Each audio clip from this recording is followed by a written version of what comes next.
Hello everyone, কী অবস্থা সবার? এটা কিন্তু অনেক দিন আগের ভিডিও। আমি আমার গ্যালারিতে রেখে দিয়েছিলাম, বাট আমি ভেবেছি এটা ডিলিট হয়ে গেছে। আজকে হঠাৎ চোখে পড়লো, তো ভাবলাম আজকে শেয়ার করি। এটা হচ্ছে নিউ ইয়ারের পরের দিনের ভিডিও, মানে 2 তারিখের ভিডিও। তো আমি আর মা গিয়েছিলাম বাইরে, আর সেখান থেকে নিয়ে এসেছিলাম কেক আর chicken patties.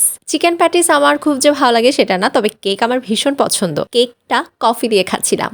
New year, Christmas এই ডেগুলোতে সবসময় কেক, প্যাটিস, পেস্ট্রি, বান এগুলো বাসায় থাকবেই স্বাভাবিক। আর ওই সময় একটা শীত শীত আমেজ, আর কেমন জানি একটা মনে হয় কেক সিজন, পেস্ট্রি সিজন, মানে ওই টাইমটাতেই আমার এসব খেতে ইচ্ছে করে।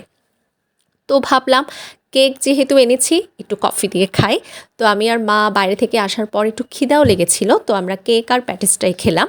তো এই একটা প্যাটিস অনেক বড়, আমি আর মা ভাগ করে খেয়েছি। তো এই প্যাটিসটার ভেতরে কিন্তু ভরপুর চিকেন ছিল, খুবই মজা ছিল। আর চিকেন প্যাটিস আর চিকেন বান এগুলোতে যদি চিকেনের পরিমাণ কম হয় তাহলে কিন্তু খেতে একেবারেই ভালো লাগে না। তো আমরা যে বেকারি থেকেই মূলত সবসময় নিয়ে থাকি সেখান থেকে এনেছি। প্যাটিস খাওয়ার পর এই যে প্লেটে পড়ে থাকা ক্রিস্পি ক্রিস্পি টুকরোগুলো খেতে আমার ভীষণ ভালো লাগে। এগুলো আমি কিন্তু চাতে, কফিতে ডুবিয়ে খাই, তখন আরও বেশি টেস্টি লাগে। সবার খাওয়া হয়ে গেলে আমি সবসময় এই কাজটাই করে থাকি। সেই দিনও বসে বসে এই কাজটাই করলাম।